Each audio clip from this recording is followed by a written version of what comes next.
A graça e a paz de Jesus, igreja. Bom é estarmos aqui, na presença do Senhor, o nosso Deus, reunidos como o povo que Ele elegeu, santificou, resgatou, salvou. Esse dia é um dia maravilhoso. Eu não sei para você, mas o domingo para mim nunca vai ser um dia comum. É um dia maravilhoso. Estar na presença do Senhor é uma coisa assim maravilhosa. E eu fico um domingo fora da igreja, parece que faz um ano que eu não venho na igreja. E eu estou feliz demais de estar aqui hoje. E é um privilégio a gente poder agora olhar para esse livro santo e deixar esse livro santo falar com a gente. Que alegria. Convido os irmãos a abrirem a palavra de Deus comigo no Evangelho de Marcos.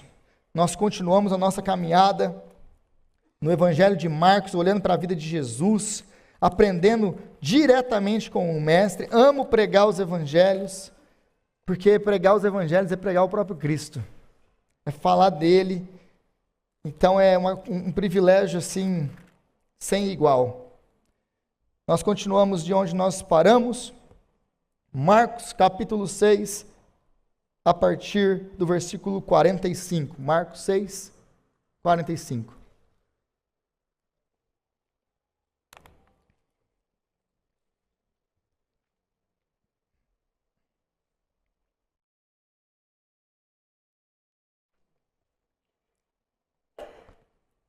Eu creio que a igreja encontrou Marcos 6, a partir do versículo 45, e diz assim a palavra de Deus.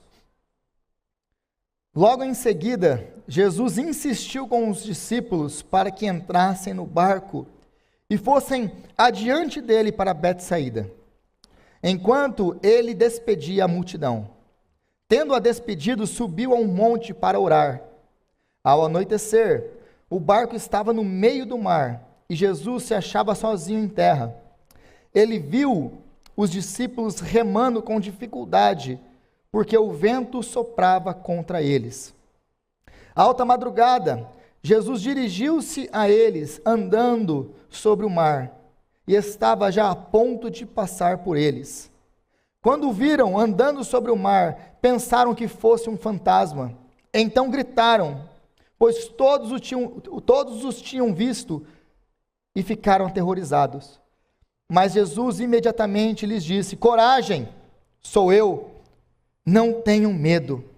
Então subiu no barco para junto deles, e o vento se acalmou. E eles ficaram atônitos, pois não tinham entendido o milagre dos pães. O coração deles estava endurecido.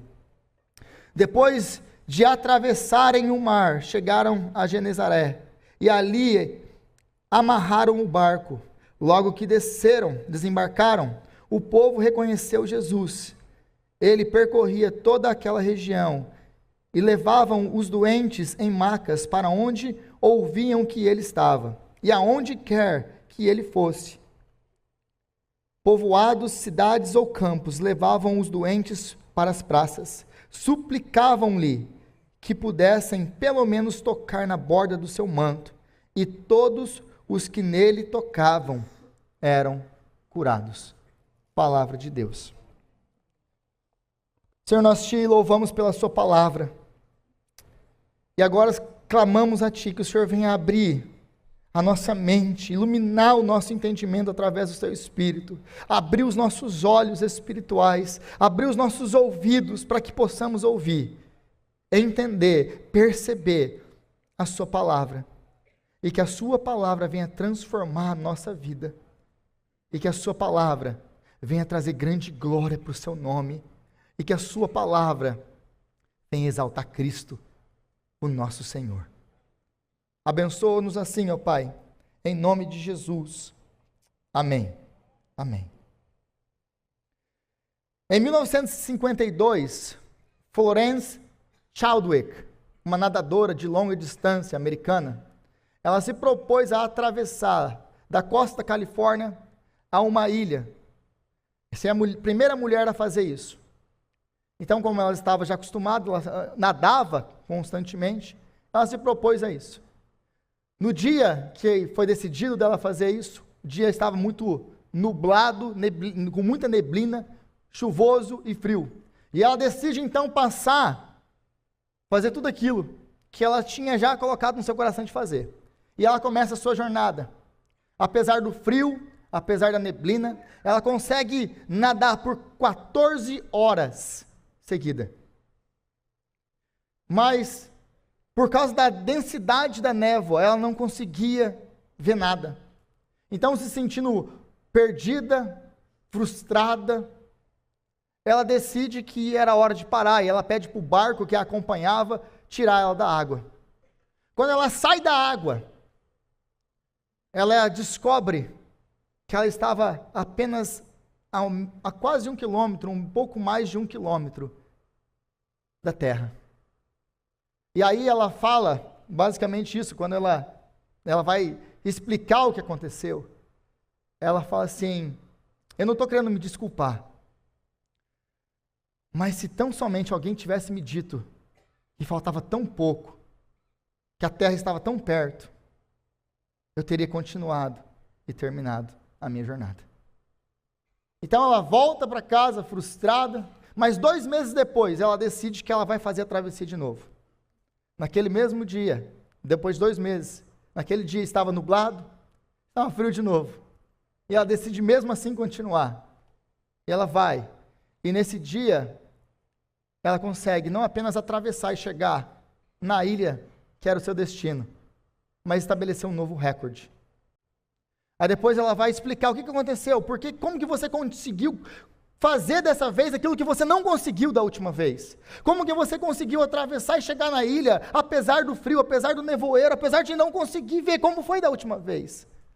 E ela responde assim: é porque dessa vez, do momento em que eu saí, em todo o percurso, eu tinha um mapa, eu tinha uma visão da terra, da ilha, da onde eu ia, qual era o meu destino. E eu não perdi em nenhum momento esse destino, essa visão. Eu tinha isso na minha mente. E os meus olhos podiam ver, mesmo com a neblina. Então isso foi capaz de me sustentar até lá.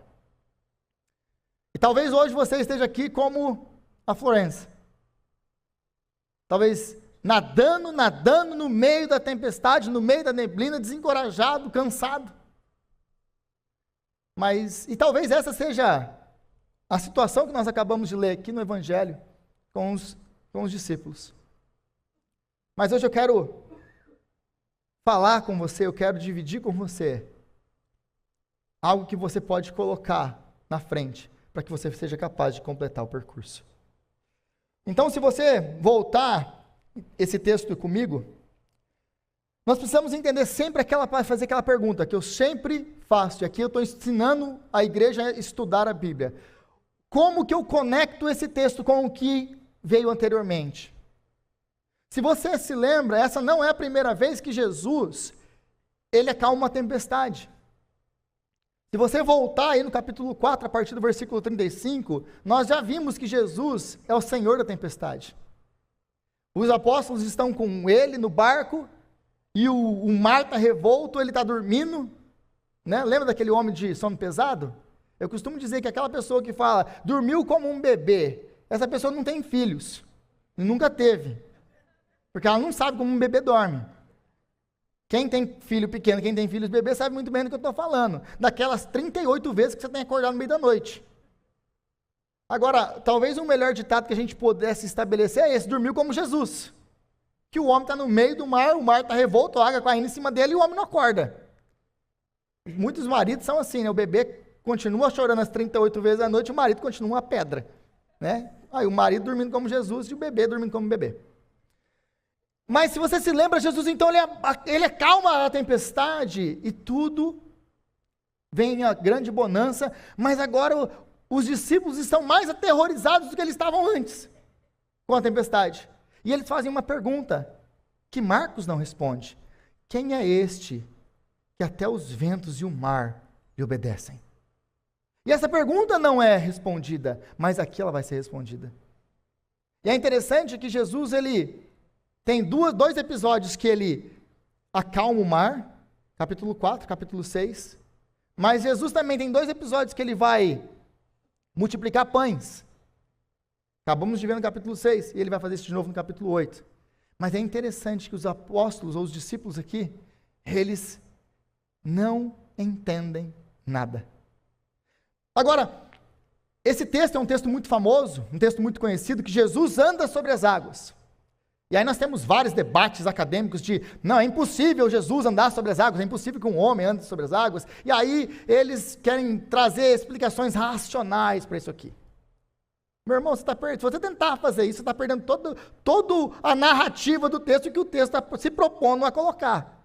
Realmente é impossível para o homem, mas não é impossível para Deus. Esse é o ponto aqui. Então, Jesus ele não está passando, como alguns também já propuseram, que, não, Jesus aqui, ele é um exemplo de um homem que está vencendo ou superando obstáculos. Não é que Jesus mesmo, como os liberais queriam dizer, não é que Jesus atravessou mesmo, andou sobre as águas, é que ele, naquele determinado momento, ele passou por uma grande dificuldade e superou aquela dificuldade. É um símbolo.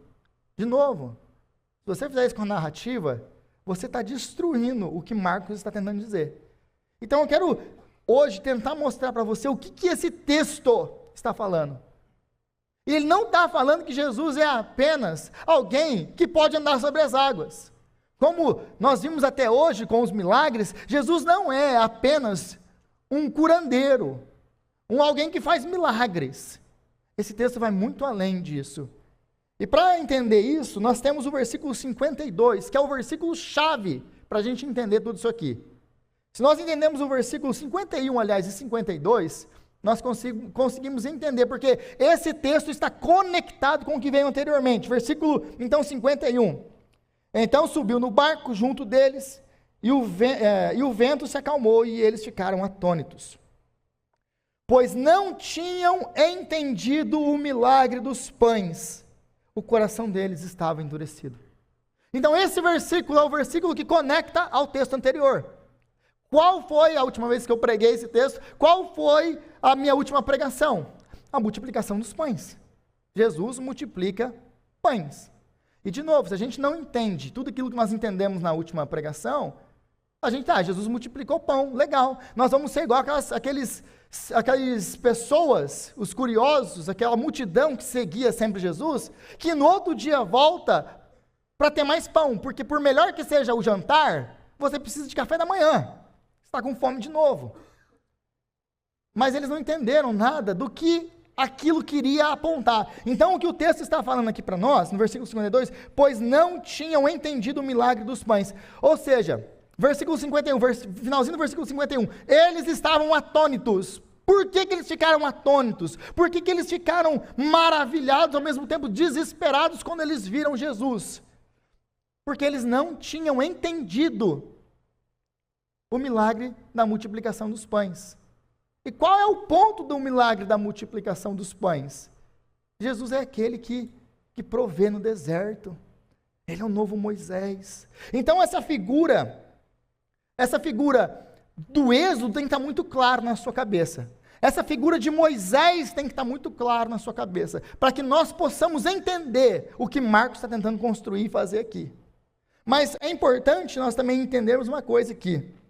Os discípulos aqui, eles andam com Jesus, e apesar de andarem com Jesus, apesar de presenciarem milagres, apesar de ouvirem os ensinamentos, apesar de estarem com Jesus todo dia, levantando e dormindo, levantando e dormindo, levantando e dormindo, e ver Jesus fazer coisas maravilhosas, eles ainda não entenderam quem é Jesus. E muitas vezes a gente aqui na igreja, a gente vê Jesus fazer coisas maravilhosas na vida das pessoas ao nosso redor, na nossa própria vida, e a gente ainda não conheceu Jesus. Aí a gente muitas vezes passa por momentos de dificuldade, como eles estão passando aqui agora, e nós não sabemos onde Jesus está no meio de tudo isso. Nós não sabemos onde Jesus está. Então, voltando para o Antigo Testamento e voltando para a narrativa anterior, lembre-se, Jesus ele multiplica o pão, existe uma ênfase, se você voltar a página aí, nos versículos, por exemplo, 31, havia muita gente indo e vindo ao ponto deles não terem tempo para comer. Jesus lhes disse, venham comigo para um lugar deserto. Versículo 32, então eles se afastaram num barco para um lugar deserto. Versículo 34, compaixão porque eram como ovelhas sem pastor. Então começou a ensinar-lhes muitas coisas. Aí ele vai falar aqui de que ele está falando? Essas duas coisas, deserto e ensino. Ele está apontando para Moisés. É aquele que tirou o povo do Egito, agora está caminhando com o povo à direção da Canaã.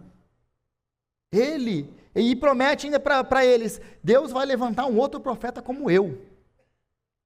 Agora Jesus, ele tira o povo, ele está no meio do deserto, uma região deserta.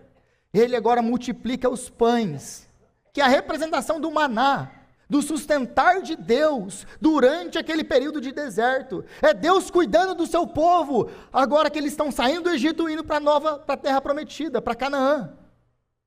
Mas essa é a figura de Moisés. Mas a figura de Moisés também fazia o quê? O que Moisés fazia? Ele buscava o Senhor, ele entrava na presença do Senhor, recebia do Senhor e ensinava o povo. Então é Jesus fazendo a mesma coisa aqui. Jesus está multiplicando o pão. Ele não está apenas multiplicando o pão para multiplicar o pão. Ele está querendo mostrar o seguinte: eu sou o novo Moisés que vocês estão esperando. Ele não está apenas ensinando porque ele tem que ensinar alguma coisa. Não, ele quer ensinar porque ele é o novo Moisés que ensina o povo a palavra de Deus. Então a figura do Êxodo tem que ficar muito clara para nós. Mas é interessante no versículo 46, se você estiver com a sua Bíblia aberta, no versículo 46 o texto diz: tendo despedido, subiu ao monte para orar. De novo, quem que subiu no monte para estar com o Senhor? Quem subiu no monte para receber as tábuas dos 10 mandamentos? Quem estava com o Senhor durante 40 dias e 40 noites? Quem sobe no monte é Moisés, para estar com o Senhor. Agora Jesus, ele vai subir ao monte para estar com o Senhor, na presença de Deus. Versículo 48 agora. Ele viu os discípulos remando com dificuldade, porque o vento soprava contra eles. Alta madrugada, isso aqui é entre 3 e 6 da manhã. Que no grego aqui é a quarta vigia da noite, que era a maneira romana de se dividir o tempo. Então eles dividiam de 3 em 3 horas. Aqui é a quarta vigia da noite, ou alta madrugada, entre as 3 e as 6 da manhã. Jesus dirigiu-se a eles andando sobre o mar. Quem anda sobre o mar? E aí a gente pensa, Jesus andou sobre a água. E a gente, legal, Jesus andou sobre a água. Jesus curou um cego. Legal, Jesus curou um cego. Jesus curou um paralítico. Legal, Jesus curou um paralítico. Não! Tem um propósito, tem um objetivo. Quem que anda sobre a água? Agora você volta para o livro de Êxodo. De novo Êxodo, de novo Moisés. O que Deus faz quando o povo chega na frente do mar? Moisés, o que você está aí? Capítulo 14 do livro de Êxodo. Moisés, por que você está clamando a mim? Vai lá, o mar vai abrir, vocês vão passar por ele em terra seca. De novo, porque ele é o Senhor que comanda o mar. Mas no capítulo 9 do livro de Jó, no versículo 8, é interessante que Jó registra o seguinte: ele é o Senhor que marcha sobre as ondas. Então, o que Marcos está querendo dizer aqui é que esse homem, ele é o Senhor da tempestade, ele é o Senhor do mar, ele é aquele que é capaz de andar e de marchar sobre as ondas, porque só Yahvé, só o Senhor é capaz de fazer isso. Ele está apontando para a divindade de Jesus. Ele está apontando para quem Jesus é. Não é apenas um registro de que Jesus andou sobre as águas. Ele quer mostrar que ele é o novo Moisés, o Filho de Deus. Agora, tudo isso vai ficar muito claro no versículo 50, quando ele chega para os discípulos e diz: pois todos tinham visto e ficaram aterrorizados. Mas Jesus imediatamente lhes disse: coragem, sou eu. Coragem, sou eu. E é interessante aqui que a palavra grega que Marcos usa aqui, ego eimi, é a mesma palavra na tradução grega do Antigo Testamento, a Septuaginta. Quando Deus se revela a Moisés, ele chega para Moisés e diz: ego eimi, eu sou. O que Jesus está falando aqui para eles é: calma, coragem, eu sou. O grande eu sou está aqui. Vocês não têm por que temer, porque vocês estão na presença do grande eu sou. Então ele vai confirmar tudo isso aqui, todas essas referências com Moisés, com o Êxodo, para mostrar. É isso que Marcos quer deixar para você muito claro. Ele está falando do grande eu sou, ele está falando do Filho de Deus, ele está falando do Senhor, o Todo-Poderoso, o Senhor do mar. Ele é o Senhor. Agora, no versículo 48, se você voltar comigo aí, é interessante que ele tem uma palavrinha aí, que existe muito debate teológico sobre isso, porque ele diz assim: ele viu os discípulos remando com dificuldade, porque o vento soprava contra eles. Em alta madrugada, Jesus dirigiu-se a eles andando sobre o mar, e estava já pronto a passar por eles. Espera aí. E aí existe muito debate nos comentaristas, porque eles não entendem isso aqui. Como assim? Por que Jesus quer passar por eles? Jesus, ele viu que eles estavam em dificuldade, Jesus viu que eles estavam precisando de ajuda, Jesus vai ao encontro deles para ajudá-los. Mas aí o Marcos vai falar assim, porque ele já estava a ponto de passar por eles. Mas isso não seria mistério nenhum, de novo, se a gente entender o livro do Êxodo. Se a gente entender, de novo, Moisés. Lembre-se que Moisés, depois de Deus ter quebrado o Egito inteiro, feito as 10 pragas, Moisés viu aqueles grandes milagres, mas Moisés não está contente com tudo isso, não. Ele chega para Deus e fala o quê? Deus, legal, você quebrou o Egito todo lá, tirou a gente de lá, né? Com um braço forte, mão estendida, o Senhor é o Senhor. Mas Senhor, eu quero mais. Me deixa ver sua glória. Aí Deus olha bem para Moisés, fala assim: meu filho, você não sabe o que você está pedindo. Mas Deus, na sua misericórdia, ele fala assim: Moisés, vou fazer o seguinte para você. No monte tem uma fenda na rocha lá, você vai entrar lá, eu vou te cobrir, eu vou passar por você, eu vou passar por você. Aí Deus passa por ele, Êxodo capítulo 33, e Deus passa declarando: Senhor, Senhor, Deus bondoso, rico em misericórdia, tardio irá e pronto a perdoar. E aí ele passa declarando quem ele é, diante de Moisés. Mas quando ele passa, o texto diz que Moisés consegue ver Deus por trás, e não a sua glória toda. E por que ele não pode ver a glória de Deus? Porque se ele ver a glória de Deus, ele vai morrer. Ele não é capaz de suportar ver a glória de Deus. Isaías capítulo 6, quando os anjos estão na presença de Deus, o que eles fazem? Eles têm seis asas. E aliás, eles são os seres mais poderosos de toda a Bíblia. Você quer saber quem são os seres mais poderosos de toda a Bíblia? São os querubins. Porque eles estão na presença de Deus e o adoram 24 horas, dizendo: Santo, Santo, Santo é o Senhor dos exércitos, e toda a terra está cheia da sua glória. Mas é interessante que esses seres celestiais que foram criados, porque tudo que Deus faz, ele faz criado para aquele habitat. Ele criou o peixe para dentro da água, ele criou a ave para os céus, ele nos criou para a terra.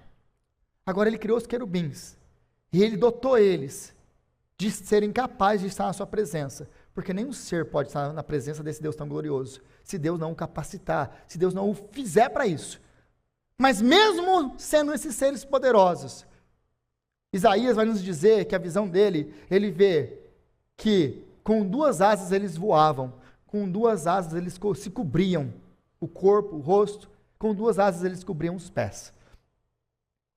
Então declaravam: a glória era tão majestosa que nem os querubins conseguiam olhar para ela. Eles tinham que se cobrir diante da glória de Deus. Então é isso que Moisés pede para ver. Moisés, você não sabe o que está pedindo. Ninguém pode ver a minha glória e continuar vivo. É a resposta de Deus para Moisés. Mas Deus permite que ele veja alguma coisa. Talvez uma fração do que é a glória de Deus. Moisés viu. Ninguém pode ver a minha glória e continuar vivo. Moisés, ele tem esse encontro com Deus, que vai passar por ele. É isso que Marcos quer deixar muito claro aqui. Jesus, o grande eu sou, ele vem, agora ele vai passar por eles. Mas é interessante, meus irmãos, isso. A mesma glória que Moisés não pôde ver, o grande profeta não pôde ver. Agora, os apóstolos podem ver de maneira clara, de maneira completa, porque Hebreus capítulo 1, versículo 3 diz que o Filho é o resplendor da glória de Deus, a exata expressão do seu ser. Meu irmão, minha irmã, você tem o privilégio que nem Moisés teve, você tem o privilégio de contemplar a glória de Deus de maneira completa em Cristo Jesus, o nosso Senhor. É isso que esse texto está querendo colocar para você. Esse Yahvé, esse eu sou, foi revelado completamente em Jesus Cristo. E nós podemos agora o cultuar, o adorar, e ver a sua glória, e ver a glória do Pai representada nele, porque ele é a exata expressão do ser de Deus. É isso que esse texto aqui nos está nos mostrando. Agora, o que isso tudo aqui me ensina e te ensina? Muita coisa. Mas volta comigo para o versículo 48. E o texto diz: ele viu os discípulos remando com dificuldade, porque o vento soprava contra eles. Alta madrugada, Jesus então dirige-se a eles. Note comigo essa palavrinha aí. Ele viu, Jesus viu. É interessante aqui que as pessoas talvez passem desapercebido, mas esse aqui já é um outro milagre de Jesus. Por que é um outro milagre de Jesus? Jesus está na terra, eles estão no meio do mar da Galileia, remando, à noite, 3 horas da manhã. Meu irmão, o que você vê às 3 horas da manhã? Nada. Chega na beira de um lago, às 3 horas da manhã, na beira, você não está lá no monte, não, você está na beira do lago. O que você vê às 3 horas da manhã num lago? Nada. Nada. Se for um dia com uma lua cheia, alguma coisa assim, que ilumine, ainda você consegue enxergar alguma coisa. Eles estão afastados de Jesus a uma longa distância. Então Jesus aqui, ele está vendo sobrenaturalmente, é isso que o texto quer deixar claro para você e para mim. Mas o que ele ensina para você e para mim também é isso, é que Jesus, ele nunca nos perde de vista. Jesus, ele está no alto, agora ele está no alto, e ele está no alto com o Pai. E da mesma maneira que ele continuava olhando para os discípulos, ele continua olhando para os discípulos ainda hoje. Jesus não perde você de vista. Jesus sabe, e ele está atento às situações que você está passando. Jesus sabe que você está remando contra a maré, no meio da noite. Jesus sabe que as ondas vêm contra você, e que com muita dificuldade você está se mantendo ali, porque ele não nos perde de vista. Mas ele não apenas está olhando, no momento em que eles mais precisam, ele sai do seu lugar e ele vai ao encontro deles. No momento em que eles mais precisam, Jesus estava lá. Agora, é interessante tudo isso aqui, porque Jesus indo ao encontro deles, andando sobre o mar, eu quero atentar um pouquinho para os discípulos, porque o texto fala aqui sobre os discípulos, sobre Jesus, mas depois ele transiciona para os discípulos. E o que os discípulos estão experimentando nesse momento? Os discípulos, eles estão aí, longe de Jesus, separados de Jesus. Aliás, foi Jesus que empurrou eles para o meio disso aqui tudo. Longe de Jesus, separado de Jesus, vivendo um momento de tribulação, um momento de angústia, um momento de incerteza. Eles continuam aí remando. Lembrem-se quem esses homens são. Homens pescadores, homens experientes no mar. Não é como eu e como você, que vai para o mar, dá um remo na minha mão, você vai morrer afogado comigo lá. A gente está falando de homens que viviam do mar, que pescavam naquela região, que nasceram, cresceram naquele lugar. Que não era qualquer coisa que assustava esses homens. Tempestade na vida desses homens era uma coisa comum. Agora eles estão andando, e não conseguem sair do lugar, os ventos são fortes.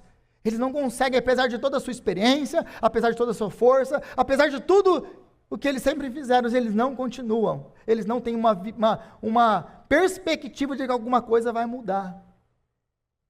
Mas então Jesus vem ao encontro deles.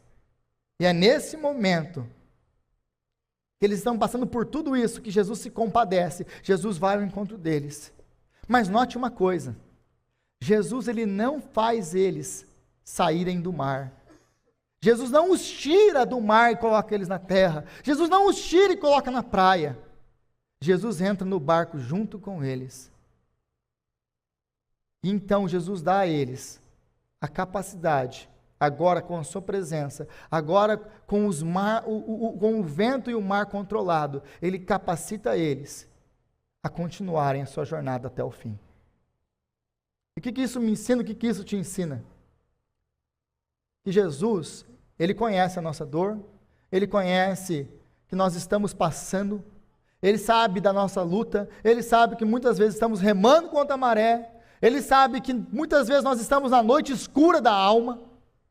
Jesus não te perde de vista, Jesus não me perde de vista, e Jesus não fica parado olhando para ver o que você vai fazer. Ele vem ao seu encontro, ele entra no barco com você, ele não te tira de lá, mas ele vai com você, e ele vai garantir que você vai chegar ao final, que você vai completar a carreira, que você vai guardar a fé. Ele vai com você. Não importa o que você esteja passando, meu irmão, minha irmã. Ele é o Senhor, que quando ele entra no barco, as coisas se acalmam. Você ainda continua no barco, mas agora ele vai andando com você e te dando graça. Agora a reação deles é uma reação muito vívida aqui que Marcos nos dá, porque no versículo 49, quando o viram andando sobre o mar, pensaram que fosse um fantasma. Pensaram que fosse um fantasma. E o texto continua. Então gritaram, pois todos o tinham visto e ficaram aterrorizados. Então eles estão aqui, não reconhecem Jesus, pensam que Jesus é um fantasma, eles estão aterrorizados, mas imediatamente Jesus lhes diz, coragem, sou eu, não tenham medo. Então subiu no barco junto deles e o vento se acalmou, e eles ficaram atônitos. Então eles estão aqui, aterrorizados, sem compreender o que está acontecendo. E o texto deixa muito claro que eles, ainda depois que Jesus entra no barco, eles estão atônitos, eles estão em choque. Eles ainda não estão entendendo nada do que está acontecendo. Aí o versículo 52 de novo, pois não tinham entendido o milagre dos pães. Então Marcos ele vai aqui basicamente trazer uma repreensão aos discípulos. Tudo isso, eles não entenderem o que Jesus está fazendo, eles não conseguirem compreender que é Jesus andando sobre a água, tudo isso é consequência deles não entenderem o milagre da multiplicação dos pães, de não entenderem quem Jesus é. É isso que Marcos quer deixar muito claro aqui para nós. Então eles têm essa reação por causa disso, porque eles não entendem os milagres de Jesus, porque eles não entendem quem Jesus é. Agora, os discípulos não haviam entendido tudo isso aqui, por causa dos negócios dos pães, dos milagres, da multiplicação dos pães, e eles vão continuar sem entender, porque a gente olha aqui agora, e a gente pensa assim, não, agora vai, agora eles vão entender, certo? Capítulo 8, nós vamos chegar daqui a algumas semanas, a gente vai chegar no capítulo 8. Agora, se você virar aí rapidinho, capítulo 8, o subtítulo aqui, a segunda multiplicação dos pães. Aí, versículo 4, onde neste lugar deserto poderia alguém conseguir pão suficientemente para alimentá-los? Imagina se eu sou Jesus. Deus já mata de uma vez. Mata porque não tem condição. Imagina, você acabou de multiplicar pão. Você já acalmou o mar 2 vezes. Aí Jesus está no meio do deserto, de novo com eles. Não tem pão, uma grande multidão com o mesmo número de pessoas. E Jesus fala, dá comida para eles. Aí o que eles falam para Jesus? Jesus, aonde a gente vai arrumar tanta comida? Tem como lidar com um povo desse? Esse que é o problema, Jorge. Esse aqui é igualzinho eu e você. Porque Jesus vive fazendo milagre na sua vida, multiplicando, abrindo porta, curando, fazendo aquilo que só Ele pode fazer. E você, oh, glória a Deus, Deus fez isso. E aí você chega aqui e você fica maravilhado com as coisas que Jesus faz, na sua vida e na vida dos outros. Segunda-feira dá um problema, seja lá onde for. Aí você olha para Jesus, Jesus, você não está vendo isso aqui não? E agora, Jesus, o que ele vai fazer? Aí Jesus olha para sua cara e fala assim, sério isso? Depois de tudo isso? Estou mentindo? Mas pensa num povo complicado de mexer. É essa pessoa aí sentada no seu banco. E essa que vos fala. Mas o que Marcos quer deixar muito claro para você e para mim aqui, que é se eles tivessem entendido o milagre, o que o milagre significava, eles não estavam passando por isso. Se eles tivessem entendido o que o milagre apontava, que Ele é o Senhor, Ele é o novo Moisés, Ele é aquele que provê, aonde não tem provisão, aquele que pode fazer milagres, aquele que pode dar o que você não tem, aquele que pode abrir portas aonde não existe. Se eles tivessem entendido, é por isso que Marcos fala isso, se eles tivessem entendido isso, se eles tivessem entendido o milagre da multiplicação, eles não teriam ficado sem entender que Jesus estava andando sobre a água. É um fantasma. Eles não teriam ficado atônitos. Eles não teriam ficado perplexos, aterrorizados, surpresos. Porque eles teriam entendido quem é Jesus. E se Ele é Deus, meu irmão, andar sobre a água é o mínimo. É lógico que é Jesus. Entra aí, Jesus. A gente estava te esperando aqui. O negócio está meio feio para o nosso lado. É interessante notar que toda vez que Jesus está fora, está longe deles, eles se metem em confusão. Já perceberam isso ou não? Toda vez que Jesus está longe dos discípulos, é onde eles se metem em confusão. Dá ruim. Talvez seja uma lição para você e para mim. Experimenta ficar longe de Jesus para você ver. Vai dar ruim. Vai dar ruim. Então Jesus aparece de maneira inesperada e incomum. Eles não esperavam isso. É uma coisa incomum. Ninguém anda sobre a água. E aí eles estão aterrorizados por isso. Por quê? Porque eles não entendem, de novo, o que Jesus está fazendo. O que Jesus, o que esse cara está fazendo? Por que ele não está aqui em primeiro lugar, por que ele não está aqui com a gente? Essa é a minha resposta e a sua resposta quando a gente não entende Jesus.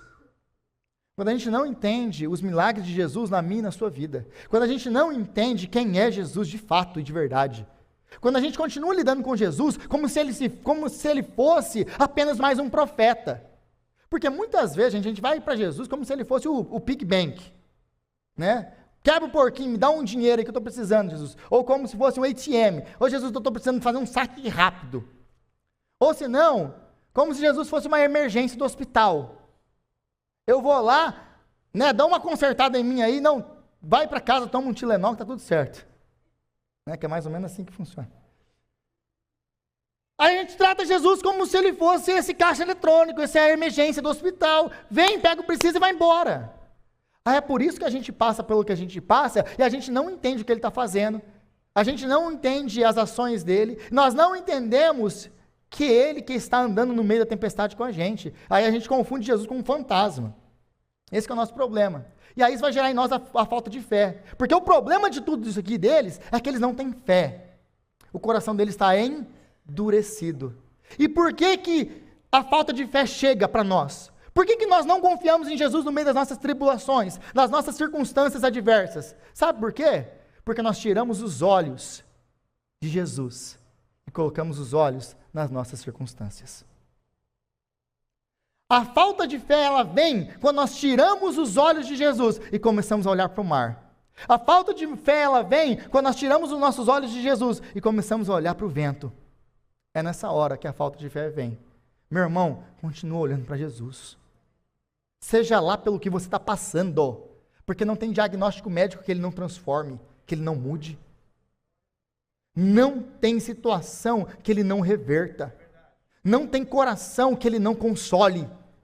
Não tem coração que ele não troque de pedra para de carne. Não tem defunto que ele não levante. Você é a prova disso porque você está aqui hoje. Ele é o Senhor. Ele pode fazer isso. Então, a pergunta é: da onde que vem essa falta de fé? A falta de fé vem daquilo que nós aprendemos com a nossa nadadora. Falta de fé, ela nasce quando nós paramos de olhar para a terra, de olhar para a ilha, de perder o nosso foco, o nosso alvo, que é Cristo. Eu quero que você, e a minha proposta toda aqui hoje, essa manhã, é que você olhe para a terra. Aliás, que você olhe para a pedra angular, que é Cristo, autor e consumador da nossa fé. É Ele. Não tire Jesus de vista. Não tire Jesus de vista. Porque todas as vezes que nós tiramos, é onde a falta de fé ela entra. Mas agora, para finalizar, eu queria apresentar uma coisa que talvez não esteja tão claro para você nesse texto. Mas todo esse texto aqui, ele está falando de uma coisa. Como todo o Evangelho, como toda a palavra de Deus, como todo o Antigo e o Novo Testamento estão apontando para uma coisa: para o Evangelho de Jesus Cristo. E isso aqui é maravilhoso. Porque se você começar a notar, os elementos do Evangelho estão todos aí. Como assim? Olha para o versículo 45 e veja o que Jesus fez por nós. Nós, assim como os discípulos, nós estávamos afastados de Deus. Gênesis capítulo 3, por causa do nosso pecado. Deus os tira da presença dEle, porque nós não somos mais dignos da presença dEle. Aqui, o símbolo aqui, eles estão sendo empurrados para fora. Imediatamente Jesus manda eles embora. Vai embora daqui. Nós fomos retirados da presença de Deus. Nós estávamos afastados dele, como os discípulos estavam afastados de Jesus. Agora Jesus lá do alto, junto com o Pai, Jesus estava com o Pai. Ele olha e vê a nossa situação, a minha situação, a sua situação. Ele vê a nossa aflição, ele vê a nossa incapacidade de lutar, ele vê a nossa capacidade, a incapacidade de chegar a Ele por nós mesmos. Então Jesus, Ele vem ao nosso encontro. Ele nos encontra nas estradas da vida, no meio das nossas tempestades. Ele vem, e Ele vem andando sobre a água com grande poder. Ele vem ao nosso encontro e transforma a nossa vida. E Ele vê a nossa aflição, e Ele entende a nossa separação, e Ele vai para a cruz. E na cruz, o escrito de dívida é pago. Na cruz, nós somos justificados. Na cruz, Deus mostra para você que apesar de tudo que você está passando, toda a tempestade que você está passando, às vezes a gente pensa que eu estou passando por isso aqui, Jesus não está vendo. Eu estou enfrentando esse momento e Jesus não está comigo. Meu irmão, minha irmã, você quer uma prova do amor de Deus por você? O quanto Deus se importa com o seu sofrimento, é que Ele veio ao seu encontro e morreu por você naquela cruz. Para tomar a única tempestade que ninguém poderia receber, a tempestade da ira de Deus. Ele pegou o copo da ira, tomou da mão de Deus, Ele bebeu, Ele virou e não sobrou uma única gota para trás. Ele recebeu a tempestade no nosso lugar. Então nós, por causa disso, podemos ser livrados da única tempestade que realmente poderia nos destruir, a tempestade da ira de Deus. E agora nós temos paz com Deus. Agora nós somos filhos e filhas de Deus. Agora nós podemos contar com Ele. Eis que estou convosco todos os dias, até a consumação dos séculos. Agora, a partir aí do versículo 53, o texto vai nos dizer, vai nos apontar para a consequência do que o Evangelho faz. Porque o texto vai falar que Jesus ia passando por toda aquela região e as pessoas iam trazendo gente. Agora, o último versículo, as últimas palavras. E todos os que tocavam nele eram curados. Jesus tem cura para você. Jesus tem cura para a sua vida. Não perca Jesus de foco. Agarra nele. Ele tem transformação para você. Eu queria chamar o Ministério de Louvor para cá. E enquanto nós cantamos, a última música que nós cantamos, eu gostaria de convidar você para estar aqui com a gente. Orar. Eu queria orar por você. Você que talvez está passando por um momento de nevoeiro, de neblina, que você já perdeu a visão da terra. Eu estou cansado, já fazem 14 horas que eu estou nadando e eu não vejo mais saída. Talvez você esteja como os discípulos, remando contra a maré. Os ventos são fortes, o mar é revolto. Talvez você esteja enfrentando situações que apenas o Senhor, e só o Senhor pode fazer alguma coisa. Então eu queria orar por você e com você. E apresentar a sua vida diante do Senhor. Se você tem alguma coisa para apresentar diante do Senhor, eu vou estar aqui e eu vou orar. E eu quero convidar você para orar junto comigo.